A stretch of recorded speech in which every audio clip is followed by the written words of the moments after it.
Now please join me in welcoming to the stage Sikyong Penpa Tsering, President of the Central Tibetan Administration, and our moderator, Ned Price.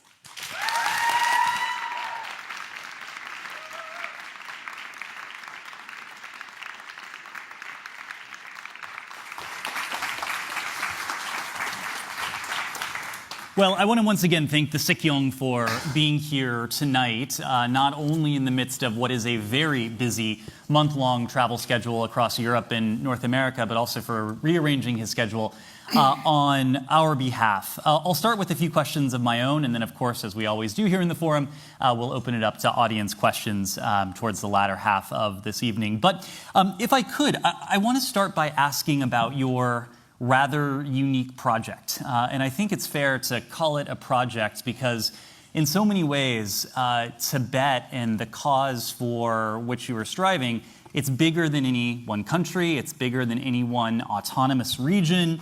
And so I'm wondering if you could talk to us about what democracy means and why it matters when, at least at this very moment, there's not a sovereign patch of land attached to it. Before I start answering your question, I want to express my deep condolence to Director Seti, who passed away last week. Otherwise, we were supposed to speak last Monday, and to his family, because he was very young, 55, and director of this very prestigious Institute of Politics here at JFK Junior Forum. So, deep condolence and prayers with your family. Then I want to thank Aaron Coleman for arranging this forum meeting today, and Ned. I'm meeting him for the first time, but we keep hearing about him. It was when he was spokesperson of the State Department. He was the first to congratulate me on the election results, after the election results. So thank you very much, Ned, for moderating this session. And thank you all for joining here, and all people on the internet who are listening to this forum. Now, this project, as you say, is all because of His Holiness the Dalai Lama. You know, Tibet was not a democratic country before China invaded Tibet in 1950. And then we were forced to sign the so-called 17-point agreement. His Holiness the Dalai Lama tried to live under that agreement for 8 long years from 1951 to 59, which provided some kind of a high degree of autonomy for the Tibetans, even though Tibet was historically an independent state. So His Holiness was very inspired by democracy, because the main reason why we have democracy is because of His Holiness' vision. But His Holiness is a true democrat. He has, if I just give you a timeline, His Holiness was born on 6 July 1935, and then he was recognized as the 14th Dalai Lama, and at the age of 5 in 1940, on 21st February 1940, His Holiness was enthroned as the 14th Dalai Lama. And at the age of 15, on 17th November 1950, just after China invaded Tibet, on 7th October 1950, under very difficult circumstances, His Holiness has to assume the responsibility, political and religious responsibility of the Tibetan people.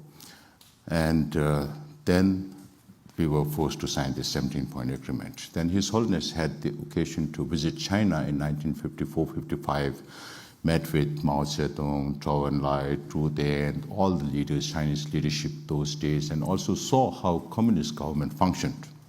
Even though everything looked very orderly, nobody had the freedom to speak their mind. And then His Holiness also came to India in 1956-57 at the 2500th Buddha Jayanti, and he went to the Indian Parliament. This nascent democracy in India, just 10 years after Indian independence, and His Holiness, when he visited the Indian Parliament, found it quite chaotic, but then he found that everybody had the freedom to speak their mind.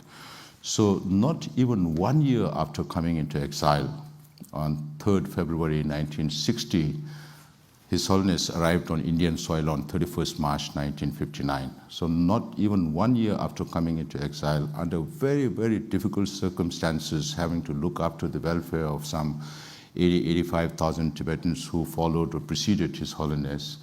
We had livelihood issues, we had climatic issues, because we always lived in the mountains. So India was very hot, and even though Tibetan language script came from India, we didn't speak any Indian languages. So under very difficult circumstances, His Holiness said we should have representative government. So no Tibetans thought that we would have to live in exile for so long, because even during the 13th Dalai Lama's time, the 13th Dalai Lama, after the British invasion of Lhasa, Tibet in 1904, had to flee to Mongolia and China, and then came back to Tibet in 1909. Just 3 months after that, the Chinese were again at our door, and then the 13th Dalai Lama had to flee into India in 1910.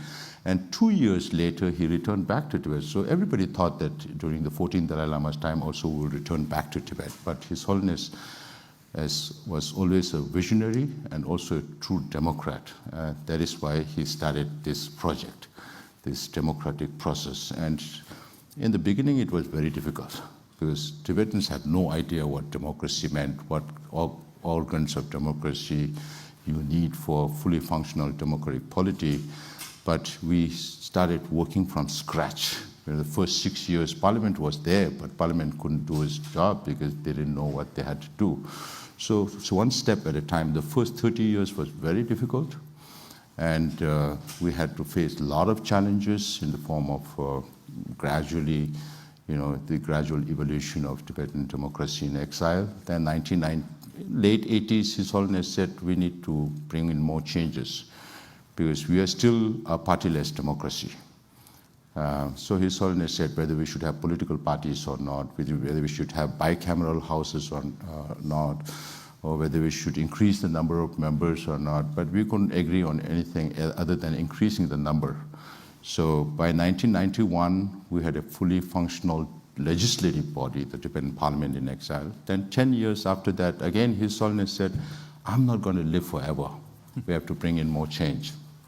So then, on the advice of sometimes, and many times, even against the wishes of Tibetan people, His Holiness enforced these democratic processes. So in 2001, we had the first election, direct election of the political leader, at that time called as the chairman of the cabinet.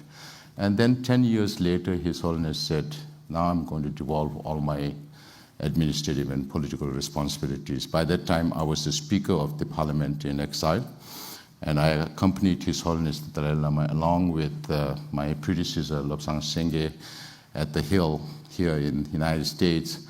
And there was Speaker Baina and the leader Pelosi and 5 other chairs of different committees. And in the morning, His Holiness called both of us and said, if there are questions on politics, you answer. If there are questions on democracy, you answer. So one lady chair asked, all this happened so smoothly in so short a time. Then it was my turn to respond.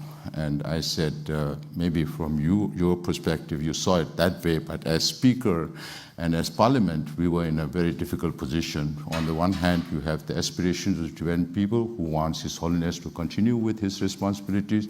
Then on the other, you have His Holiness, a very strong, determined His Holiness. As I was answering, His Holiness held my hand and stopped me from speaking and said, sometimes very stubborn Dalai Lama.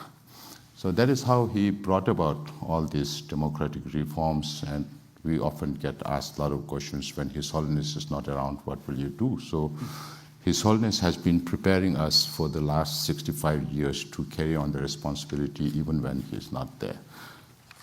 I hope I summed it up. You did, and you were just starting to go to one of my next questions. But let me just continue down this road for a moment. You've traced for us the enduring history of this project under his leadership, under the leadership of His Holiness the Dalai Lama. I want to ask about the viability of this project going forward, because presumably in some ways this project only becomes more difficult as successive generations are born. These are individuals who are no longer truly in exile, individuals who may never have stepped foot in Tibet before, citizens of other countries. How do you maintain that Tibetan identity and that political community as the years go on and the connection, that concrete connection with Tibet itself becomes more and more distant?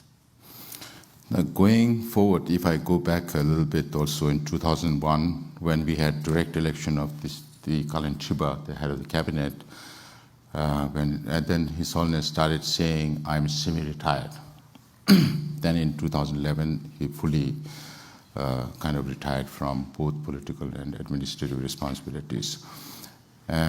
Going forward, as long as the Tibetans are united, because we are only about 40,000 Tibetans in exile, and it's about 7.5 million Tibetans inside Tibet. As long as the Tibetans are united, then we will be able to follow through with His Holiness' vision to carry forward the movement and the democratic process here. So we are scattered in some 26 different countries.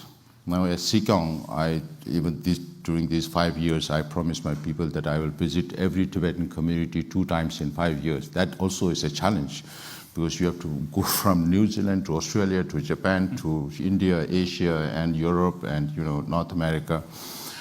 So we do this together. On the one hand, we reach out to the Tibetan population to keep them closer, even though we are becoming physically distant. At the same time, we have to do our political lobbying. We can do that only with the democratic free world. So and again, we derive our strength because of the undying spirit of the Tibetans inside Tibet. Mm-hmm. And the Tibetans inside Tibet look up to His Holiness the Dalai Lama and the exile government to speak for them, because they are not in a position to say anything. Even to have a picture of His Holiness the Dalai Lama, you can go to jail. Even today, they are letting some Tibetans come into Tibet. If you have a Tibetan name, you get stuck at the airport between 2 to 14 hours, because they search through your phone and everything, make sure that you don't carry a picture of His Holiness the Dalai Lama. So the freedom that we take it for granted here does not exist inside Tibet. But at the same time, we have to represent the Tibetans inside Tibet, because they are not in position to speak for themselves, even though we are small in number. So the challenge is to keep our community together. And that is why we have started this project again called WeTag, the Voluntary Tibet Advocacy Group, meant for all Tibetans, but more so for the younger generations of Tibetans who are now, it's becoming more challenging because the students who are organizing the event here are also born here in the United States in a totally different environment, very dispersed. So we face these challenges, but wherever, because of the leadership of His Holiness Dalai Lama, wherever there is a sizable number of Tibetans, we have Tibetan associations. And they are all connected to an office of Tibet. Just like here, we have one office in Washington, D.C., and the DC office is responsible for liaising with all the Tibet associations, and we are spread across 29 different United States in the United States, and in Canada, again, 9 locations.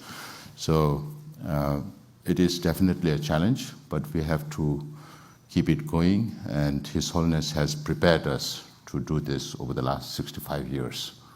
You reference the plight of Tibetans who are in Tibet, and the current end goal of your project under His Holiness the Dalai Lama's Middle Way approach seeks genuine autonomy and not independence. And I'm curious what you think the prospects are for meaningful engagement on the part of the Chinese government towards that end goal of genuine autonomy. And if you could talk to us about any sort of communications towards that end that have been ongoing with the government of China.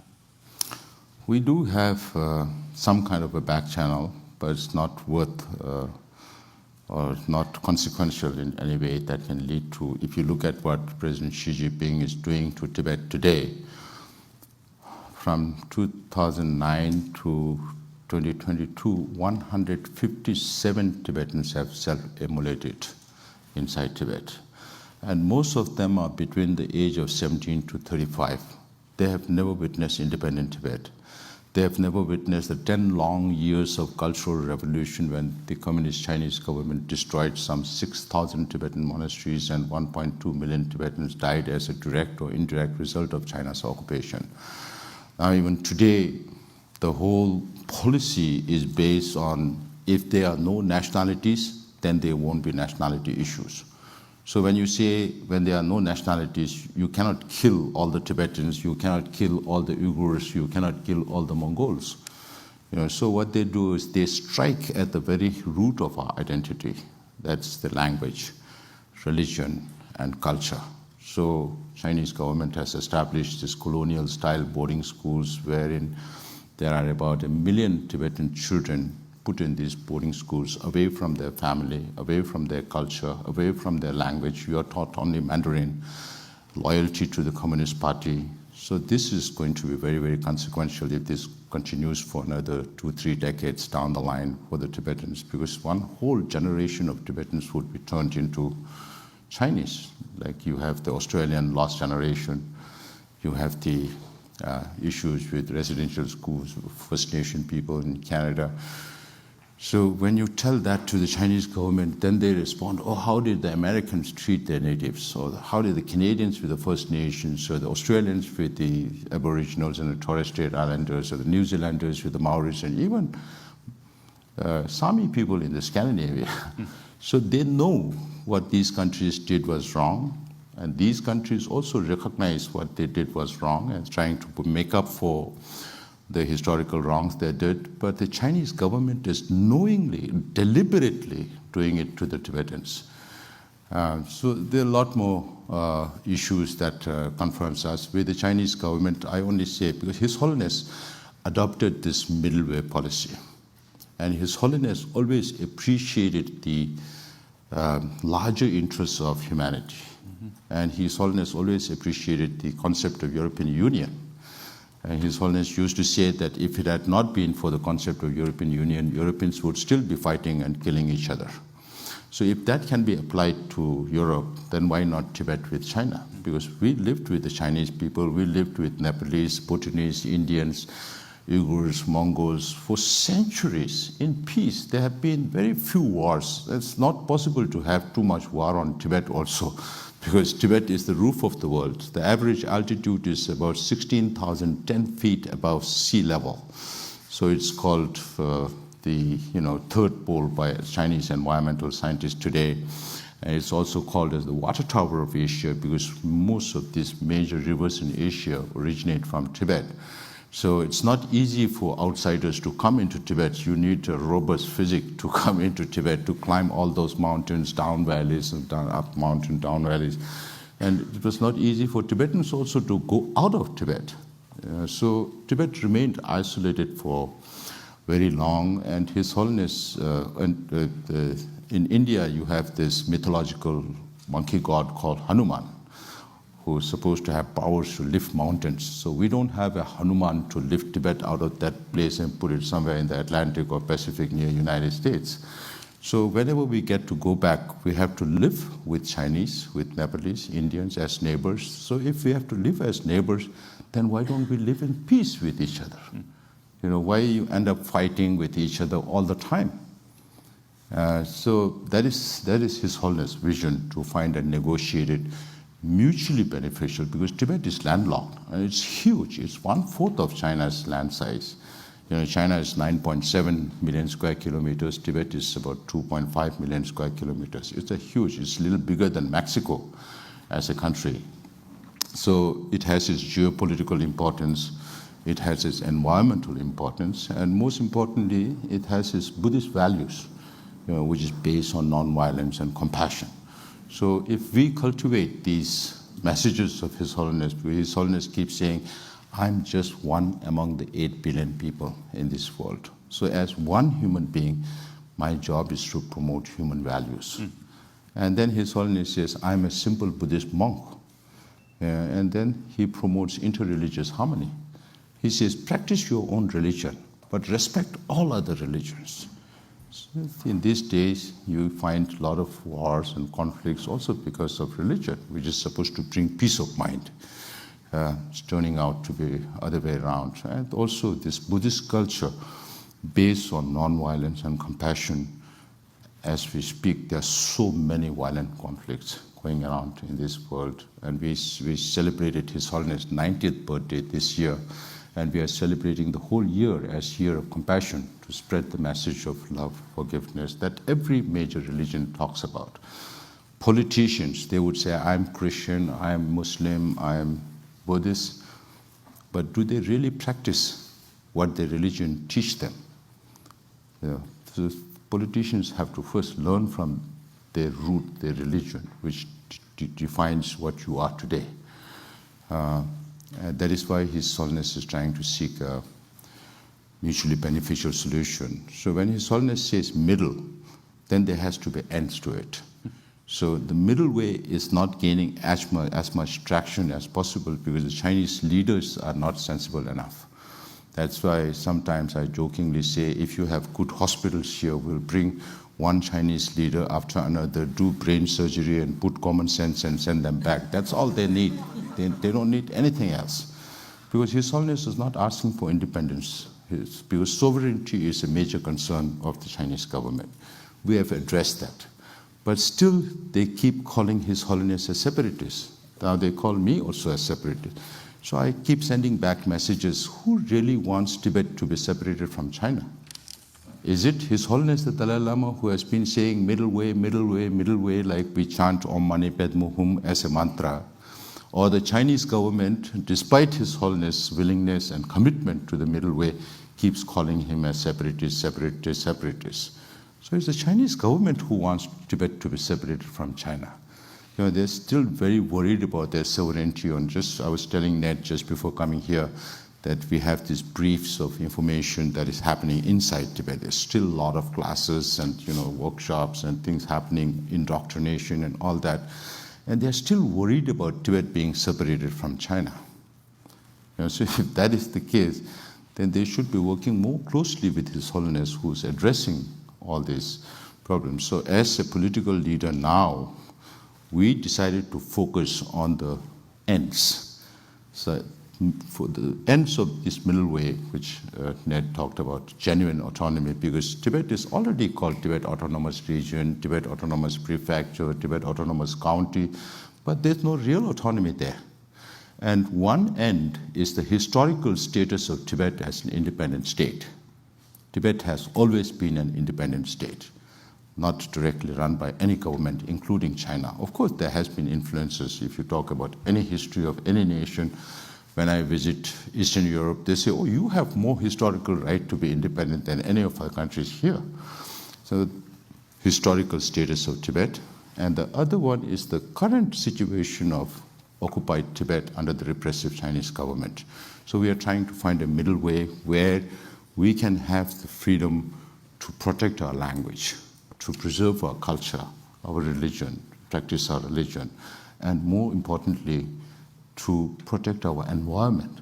Because Tibet's environment is not only important for Tibet, it's important to the whole world. As the roof of the world, it has its correlation with Amazonia, the lung of the world, with North America, everywhere. The heat waves in Europe is increasing because of the melting of ice on the Tibetan plateau. So there are a lot of things that we can talk about on the importance of Tibetan environment, which is not only important for Tibet and Tibetan people, but the whole region and globally. You just said that rather than label him as a separatist, the PRC, the Chinese government, should be working with His Holiness rather than calling him names. One of the elements of the middle way that you have called for a number of times is for the PRC to invite His Holiness to China on a pilgrimage without preconditions. Is that something that you can see happening in the coming years? Do you envision that actually coming to pass? Chinese government always says that we are open to dialogue. but they are not open at all. They are the most opaque government in this world. And they have also said His Holiness is free to come back. Again, the condition is for good. And His Holiness keeps saying, if I get the opportunity to go to China and Tibet, I will go. But I will not live there because there is no freedom there. So that has been His Holiness' position. And regarding religious freedom, of course, there is no religious freedom at all in Tibet. Yeah. But even then, the Chinese government wants to be responsible for the recognition of reincarnated lamas, or what they call as living Buddhas. So they have laid a law as far back as 2007 called the Order Number 5, wherein it states that the Chinese state will be responsible for recognition of the reincarnated lamas, which is totally aimed at the next Dalai Lama. So they have three positions. One is that the Dalai Lama should be born within China, and that they will look for Dalai Lama's reincarnation within China. In fact, historically, the fourth Dalai Lama was born in Mongolia. The sixth Dalai Lama was born in India. So the government, a government that does not believe in any religion, wants to control the yet-to-come Dalai Lama. They are not concerned about the living Dalai Lama. They know that if they can control the 15th Dalai Lama, then they can control Tibet and Tibetan people. So His Holiness' response is, I'll be born in a free world. The whole idea of reincarnation is to carry forward the responsibility of the previous Lama. So the next Lama should have the freedom to carry forward that responsibility.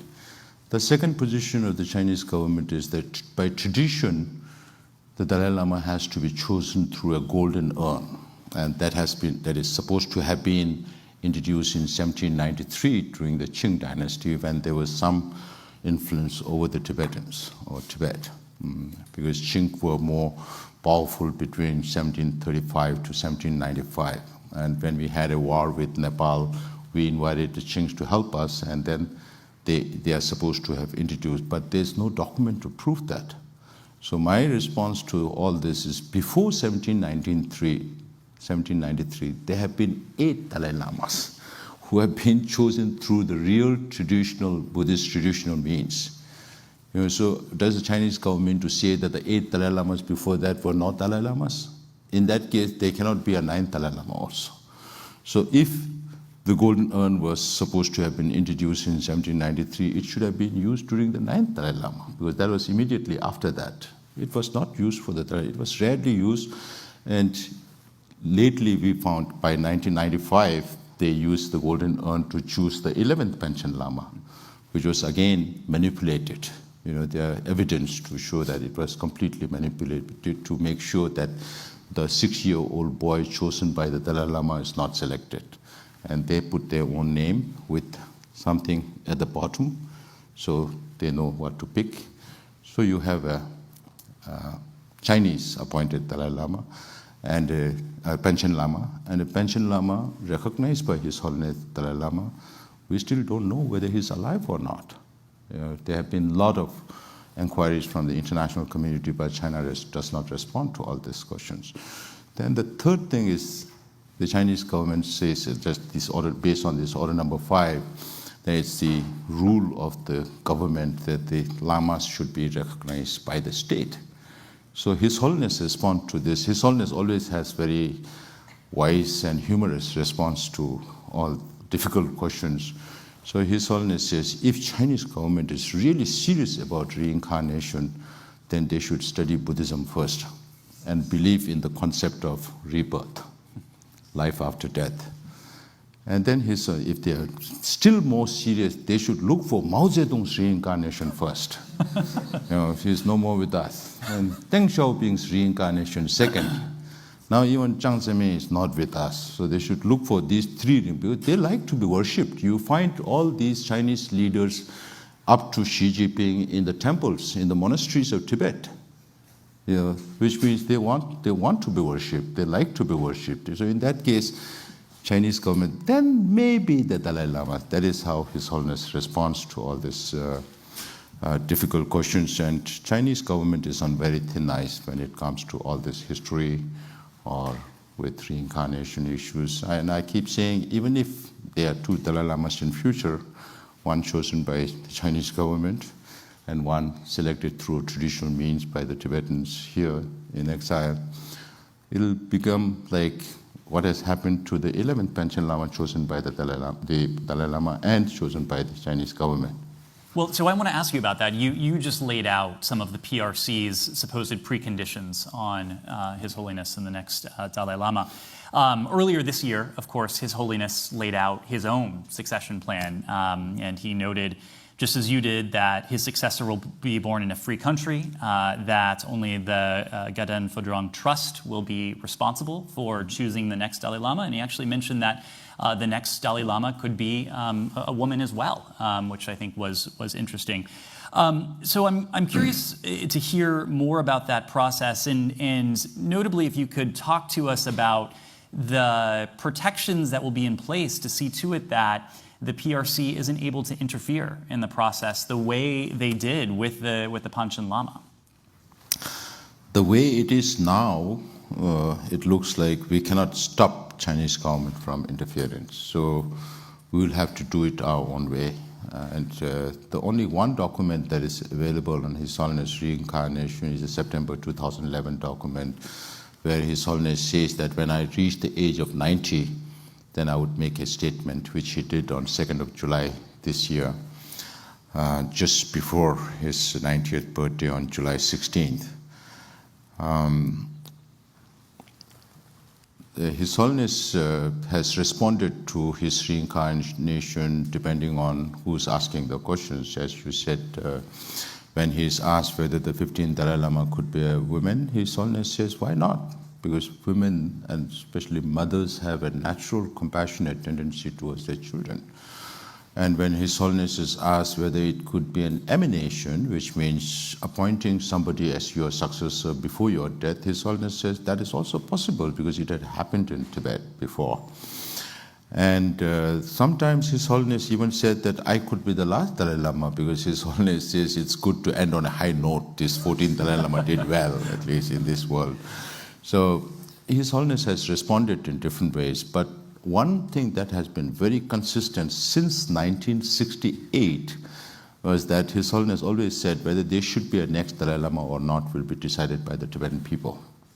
So what we have been doing over the last 1 year more years is the declarations from the Religious Council. We hold a council of Tibetan religious Buddhist leaders every 3 to 5 years. And this, we just recently had one on 2nd July to 4th July. They have made appeals to His Holiness to reincarnate, to continue the lineage. They have been, because the first community that gets impacted is the Tibetan community. Tibetans inside don't have the freedom to speak, but they do send messages out about what they want. And then, of course, there are the Tibetan Buddhist world in the Himalayas and Mongolia, and, Russian republics of Kalmykia, Tuva, Buryat, and now a lot of new adherents to His Holiness teachings. So then again, there is the larger Buddhist world, not just the Pali tradition, the Sanskrit tradition that we follow, the Tibetan Buddhists follow. There is also the Pali tradition that Buddhists in Bangladesh, Sri Lanka, Burma, Laos, Cambodia, Thailand, Vietnam. Vietnam follows the Sanskrit tradition. Malaysia, Philippines, Brunei, Singapore. There are a lot of Buddhists in these regions. And for the first time, on September 18th, 19th of this year, Buddhist leaders from 12 countries of this region came to Dharamsala, offered His Holiness a long life prayer, and conferred His Holiness the title Supreme Patriarch of the Buddhist world. So there is now a lot more recognition on that. So what His Holiness confirmed on 2nd July, which was very important for Tibetans, is that the Gandem Phodrang Trust of His Holiness, which is the management of the private office of His Holiness Dalai Lama, will continue. And the lineage of the Dalai Lama will continue. So these two got confirmed, which means there would be a next Dalai Lama. I keep visiting DC very often, but I'm meeting Ned for the first time. In the State Department, one very senior person asked me, "Oh, you don't seem to have a process in place." I said, "That's your perspective." But what we believe is that if there is one thing that China cannot handle is unpredictability. So His Holiness has even now not confirmed whether it's going to be an emanation or reincarnation, but he has confirmed that the lineage will continue, that there will be a next Dalai Lama, and it's still too early. His Holiness keeps saying that I will live for another 2 more decades, 2 decades and more. And from this Tibetan New Year, His Holiness says, I'll live up to 130 years of age. So there are propitious pre-signs that this Dalai Lama will live very long. So I keep telling the Chinese, this message is for you, because you're waiting for this Dalai Lama to die. And this Dalai Lama keeps saying, I'll live long.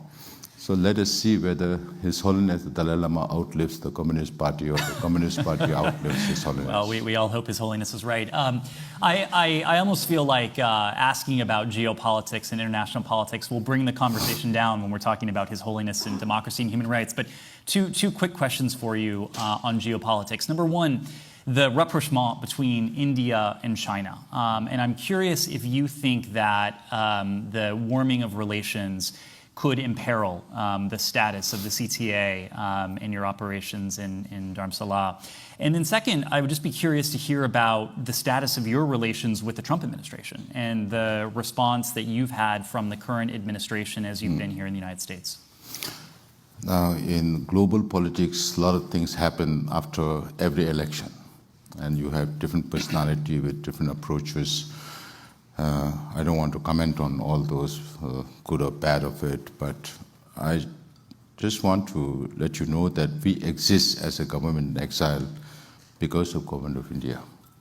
If it is not for the Government of India, we cannot exist as a government in exile.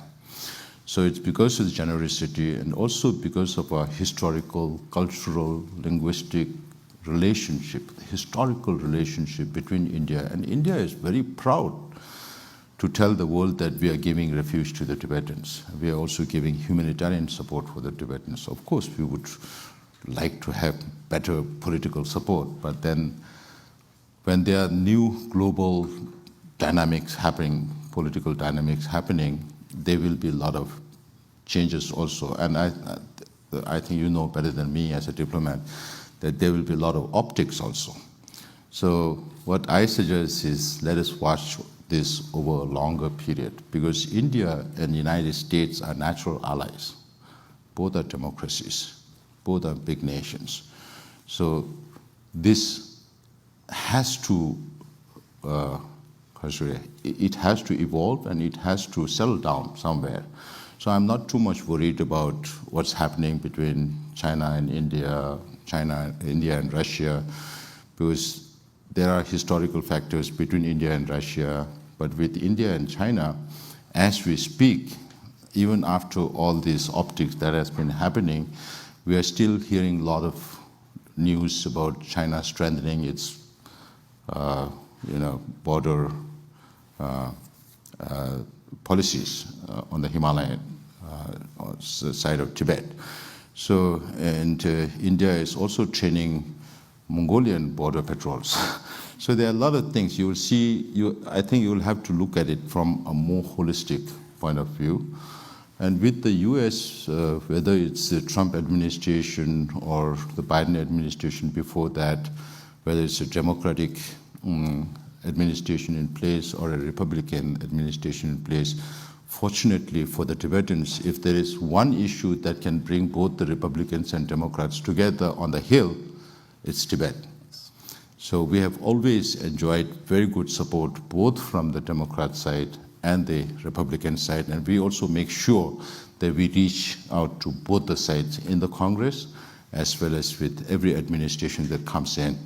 So we have President Biden signing into law the Resolve Tibet Act last July, and then we had President Trump signing the Tibet Support and Policy Act of 2020 into law in 2020. So we had supports of both the governments, and we'd like to keep it that way. Good. I'll ask one final question of my own before turning it over to the audience, but just a reminder, we have microphone stations on the ground floor, and then in the boxes in the upper level, so I'd encourage people to start lining up and to start thinking of your questions. I'm curious, Sikyong, if you could talk to us about any lessons from the Tibetan experience that might be generalizable to other stateless or displaced peoples seeking democratic self-governance. Are there takeaways from your experience that might be applicable to other peoples?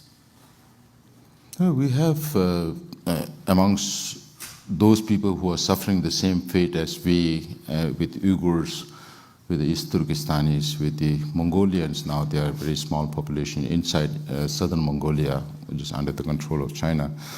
With the Uyghurs also learned democratic process from us. But the difference is we have welfare, we have a lot of other services that the Uyghurs don't have. They elect their political leaders and then they are free to travel around the world to advocate for Uyghur people. But for us, it's not just advocacy for Tibetan cause, but also have welfare programs to look after the welfare of the Tibetans and also an administration. And we have our parliament, we have our cabinet that's led by Sikyong in my position right now.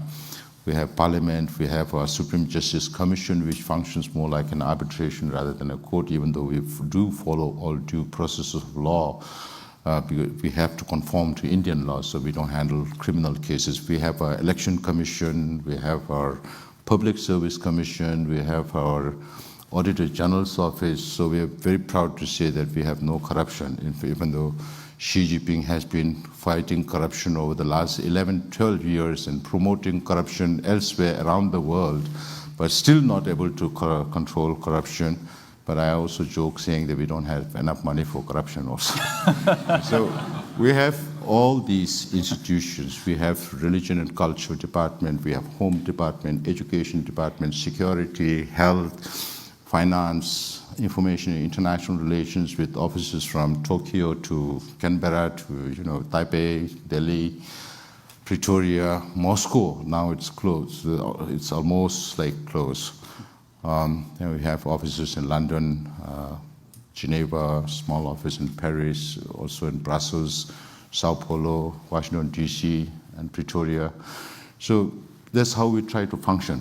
So we have all this, and there are many things that exile communities can learn from us, how to organize themselves. I remember once our Uyghur friends, they would say, Tibetans have head, no body, because we have His Holiness Dalai Lama. But the Uyghurs have no head but body. So they have a bigger population in exile than the Tibetans, but they're also learning to organize themselves. So we all learn from each other. And I think exile communities everywhere can definitely learn from the Tibetan experience, but they need a good host nation to do that, and also leadership, good leadership. We'll now turn to the audience. I would just remind those that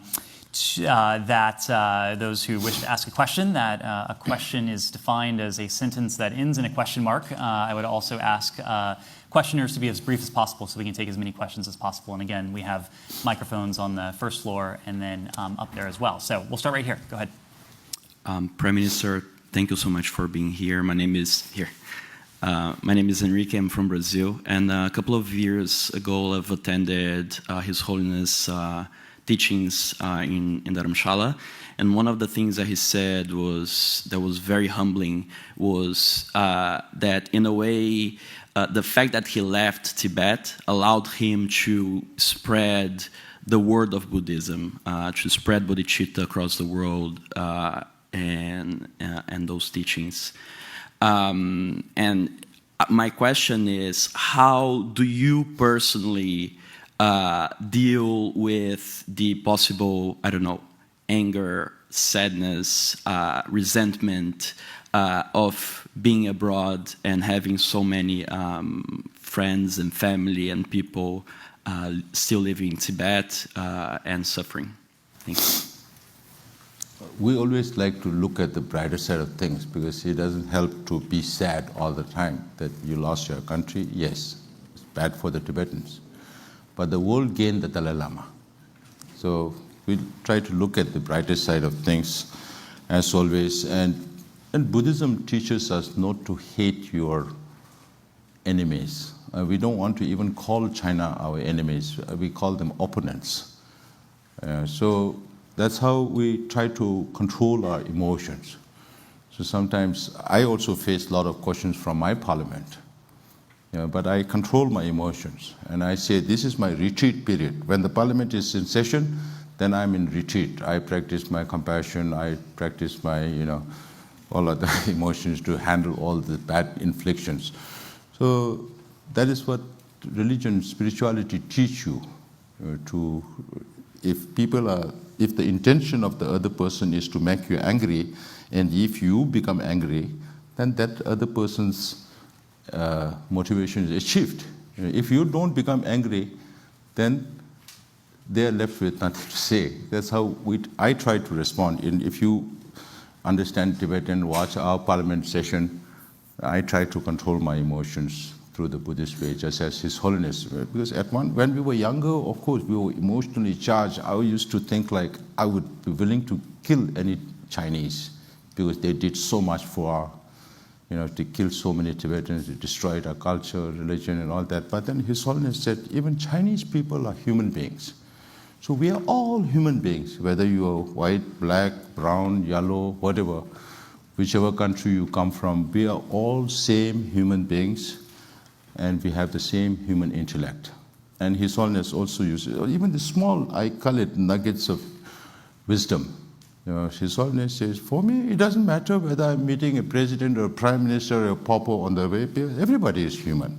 And everybody has emotion. A billionaire also has an emotion. A poor pauper has an emotion. Maybe the paupers sleep better than the billionaires, because billionaires have to worry so much about their wealth, how to increase their wealth or how to protect their wealth. Even political leaders, you look at China, Xi Jinping, you look at Putin, I don't think they have very good sleep. They are filled with paranoia all the time as to who will dethrone them. So you always live in fear, not in the sense that we see them enjoying power. That's not real power. Power is, you are supposed to govern your people. So you govern well, make your own people happy first. You read about the 4 red lines that the Chinese ambassador talked about in the last few days to the US government, about not touching about their governance system, not talk about human rights, not talk about the development and pattern that they are doing. So all these things are just for the fulfillment of wishes of few people at the top, not the millions and billions on the bottom. So if you really practice spirituality, then you learn to control your emotions and direct your energies in a positive way. And that's how you deal with all these problems. I feel like many of us could use a lesson in that from His Holiness and from you as well. But we'll go up here. Thank you so much, Sikyong, for your talk, and we're more than excited that you're here. My name is Kausar, and I'm also an Uyghur student here, and I appreciate that you work very closely with my community. I wanted to ask you about how the CTA has perhaps dealt with Chinese intimidation. For example, last year, the World Uyghur Congress, which is an organization that was modeled after the Tibetan Democracy in Exile, held its conference in Sarajevo, and many of the delegates, and at this conference, the next president and next cabinet of the World Uyghur Congress was going to be elected, but at this conference, many delegates were intimidated and threatened.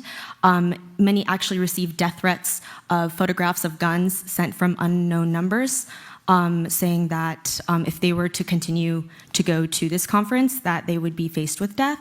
So I'm very curious if, especially in the Uyghur context, there's a lot of transnational repression in which the long arm of the Chinese government extends into communities in the diaspora. I'm curious how that's manifested with the CTA and if you guys have a plan. Even with the Tibetans, we do have a lot of transnational repression, but the Tibetans don't know how to collect evidence. So we are now teaching them how to collect evidence. If you get a call from the embassy or the consulate to do this or do that, record it. So that now the world looks for evidence, and China is very good at destroying evidence. That's what they are. Like we had these 157 self-immolations, but the world doesn't know very much about it because they strictly control information flow from inside Tibet outside, just like what happened in Uyghur also. So we have to learn to, I think, use these positively. I just give you one anecdote. I was in Australia 2 years ago, and even before I reached it had become news because we had booked for an ordinary press conference at the Australian Press Club on a Tuesday. And the Chinese ambassador wrote a letter to the Australian Press Club renouncing my visit to Australia.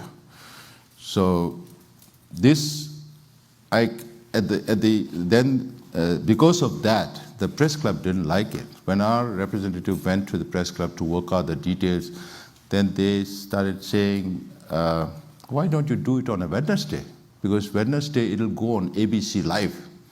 So we got that opportunity, and when I spoke there, I said, I thank the Chinese government for being our best publicity agent. Because if it is not for them, I wouldn't have got that opportunity to speak live to ABC. You know? So I told that to the Europeans, and they said, oh, you know exactly how to handle. Because even if we have millions and billions of dollars to hire lobbyists, they won't be able to generate that kind of. So we have to use this information to spread it across, and then, because what is more important is some governments now, we have been traveling for so many years talking about Chinese government, nobody listened to us. Now everybody realizes what Chinese government is doing around the world, you know, but not everybody. I was just telling Ned, I was in Latin America, several countries. They have no inkling of what the Chinese government is doing around the world. So we have to speak more, not just about Tibet, not just about Uyghur, but the holistic issue about how China is trying to influence the world. So right now we are suffering. Tomorrow it could be Americans, it could be Europeans, who knows? If you look at all the global initiatives that Chinese government is talking about now, last September they talked about the global governance system and exporting these governance. So, and it's very, very, not very specific. It can be interpreted in so many different ways, you know. So they keep doing this, spreading their version of what they want: global security initiative, global civilizational, global cultural initiative, now global governance initiative. So if you look at all these, then see how Chinese government is motivated to do all these things and make other people know. When I was in Mexico, I told them, your business, if you kowtow more to the Chinese, then you will become a donkey. I keep saying, you are right now a human being on two legs. You kowtow to the Chinese more, your hands will also become legs. Then you will become like a donkey, and the Chinese government will keep riding you. Because Chinese government respects only strength, not weakness. And some of my friends, I keep repeating this because it makes sense. Some of my friends say, oh, the dragon is biting at us. Then I tell them, dragon at one time was very weak. Who made the dragon so powerful to be able to bite back at you? It was America. You don't have to read too many books. Just read one book, Kissinger on China. It's Europeans' investment in China. It's Japanese, Taiwanese. All the democracies are making authoritarian strong.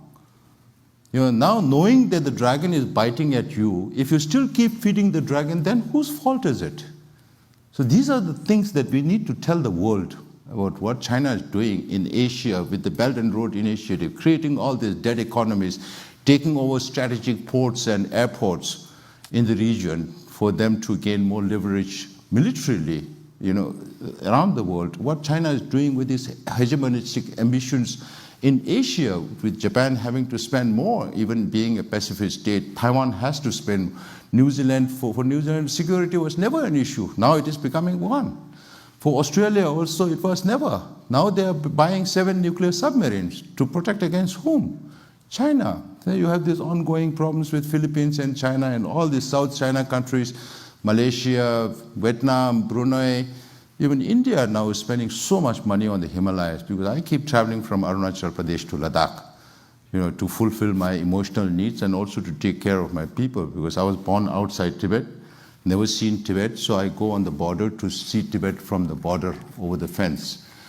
So we need to keep telling these stories, use these transnational repression issues to our advantage. If I can recommend one book, you should read this Hidden Hand by Dr. Marika Olberg, and an Australian. So this talks about the structure of the Chinese Communist Party in China and how they use all these instruments, particularly the United Front Work Department, in so many different countries, in so many different ways. Now it's not just political, it's cultural, it's business, it's educational, finance, everywhere China's hands are there. So now many countries are doing a lot of studies on how China is trying to influencing their own country. And I recommend every country to do that. Even in Mexico, I was saying you should have think tanks because politicians don't have time. So think tanks study China and make recommendations to the politicians to make the right decisions if the politicians have the right mind to do it. If they are benefiting from China's things, but again, it should not be directed towards the Chinese people. Chinese people are also suffering, like us. Maybe not to the extent like Uyghurs and Tibetans and Mongols, but Chinese ordinary people also don't have the freedom to speak their mind. They also want change, but they are not able to speak out. So we have to use all these negativities, all these negative things that China is doing in a positive way to spread the message of what China is doing around the world and to gain support for ourselves. We'll try to get in a couple more questions. Yes, please. Yeah, thank you so much, Sikyong, for coming and speaking to us and changing your schedule also to be here. I am first-generation Tibetan American, and I think you spoke to some of my parts of my question, but as you mentioned earlier, over 150 Tibetans inside Tibet have self-sacrificed their lives by committing self-immolation. You also see an ongoing 60-plus year cultural genocide that China doesn't care about what Tibetans inside Tibet think. If anything, they're further emboldened by the international community to increase colonial boarding schools and force nomadic children to only learn Chinese. And we have 160 countries over 160 countries around, so in the United Nations that support the Declaration of Human Rights historically, and now maybe potentially optimistically thinking about the future. Do you think that Tibet has gotten the international community support that it deserves? I think the more the international community understands the intention and motivation of Chinese government, then they will understand China better. So in which sense, it is already happening. Because in 2001, when China became part of World Trade Organization, China got the opportunity to host the Coming Out Party Olympics.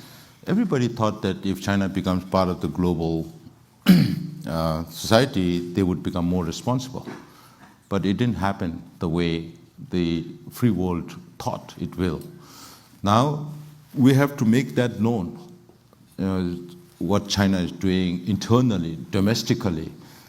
You still have people, intellectuals, speaking highly about China, not entering into any wars. But what about human rights? Do they will the people living in the free world tolerate if something similar what's happening in China happens to the United States or elsewhere? They cannot. So we have to make this understood. Today, Tibetans and Uyghurs don't have freedom. Tomorrow could be knocking on your door.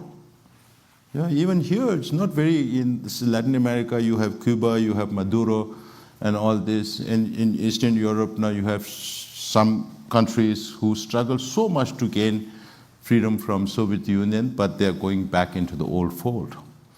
So what is happening inside Tibet, sometimes when we get invited to speak at international forums, but they say, please don't speak about that. Please don't speak about it.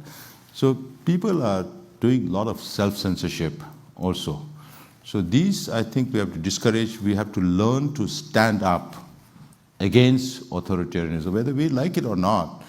It's ultimately a fight between democracies and authoritarianism. You saw Xi Jinping with Putin, with Kim Jong-un, with the Iranian leader, with Lukashenko, or Belarus together, all these authoritarian governments together. But democracies are always fighting with each other, competing with each other.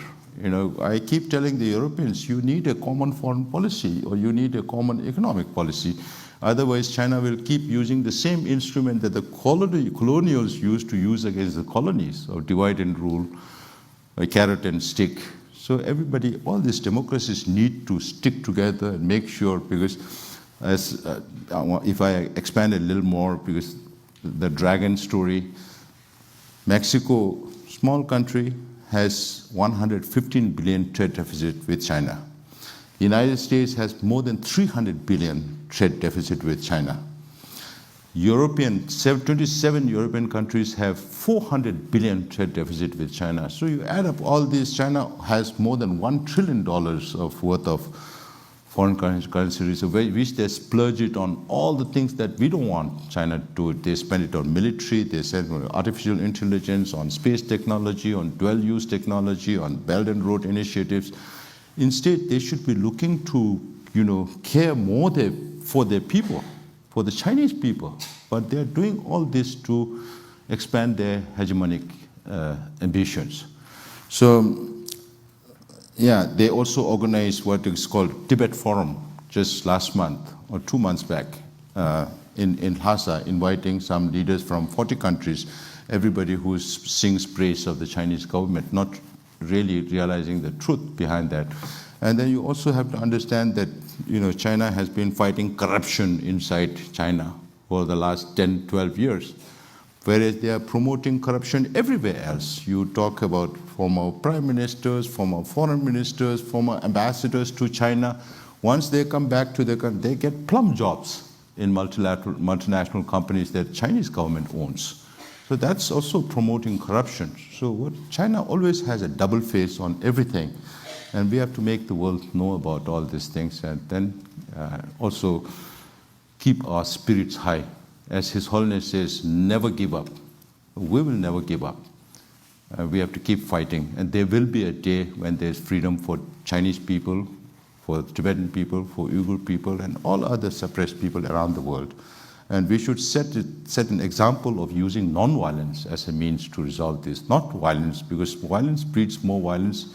As Mahatma Gandhi said, an eye for an eye will make the whole world blind. So I think we should follow the wisdom of His Holiness to resolve problems in a negotiated and mutually beneficial way. Well, I think that is the appropriate note on which we should conclude, especially as I understand you are going right to the airport to continue your global trek. Sikyong, I want to thank you for being here. I want to thank you for the kind words you said at the top about Seti Warren, a leader here who meant so much to so many of us. I also want to thank you for the work that His Holiness and that the Tibetan people around the world are doing, and most importantly, the example they're setting for all of us. So thank you very much. Thank you. Thank you so much. Thank you.